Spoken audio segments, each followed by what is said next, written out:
High রে রসুন রে, 4 মাস আগে একটা করে কুয়া লাগাইছি, আর যে কুয়া লাগাইছি অত বড় হয়নি।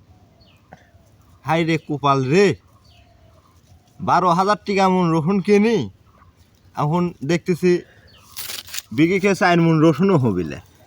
আপনারাও দেখেন ভাই, বেশিরভাগ মানুষেরই এমনই হয়েছে। আসলে রসুনের দাম নাই, ওই হিসেবে একটা করে বিঘাত 1,20,000 টাকা করে হচ্ছে গান খরচ পড়ছে।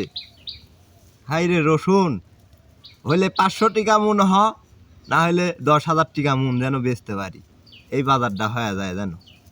হাই রে রসুন রে, আপনার যে রসুন হয়েছে ভাই 10,000 টাকা মন হইলেও তো আপনার লাভ নাই। লাভ তো নাই, লাভ তো আর দেখতেইছি না।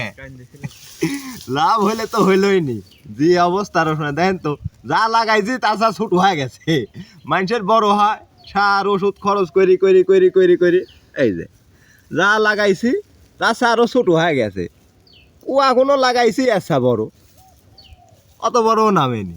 হাই রে রসুন রে, 4 মাস হলে লাগাইছেন রসুন। হ্যাঁ 4 মাস হইলে রসুন লাগাইছি। এই রসুনের খরচ পড়ছে কত তাতে? বিঘাকে 1,20,000 30,000 60,000 টাকা বিঘে ভি খাজনা করে লিয়ে এই তো রসুন। আপনারা সবাই রসুন লাগায়েন, বাংলাদেশের মানুষ গোটাটা, ভারতেও লাগাবেন, পাকিস্তান টাকিস্তান ভরি লাগায়েন। এইভাবে রসুন লাগাইছেন আপনি তো পঙ্গার মধ্যে যাবি না। আমার সমস্যা নাই, সরকার তো দেখতেছে, পাইট দিচ্ছি আর খাচ্ছি। এই আসিরাও বাইকে গার্মেন্টসে যেতে হবে বল চল লিয়ে। আপনি কি বর্তমান সরকারের কাছে কিছু তথ্য জানাবেন, বলবেন?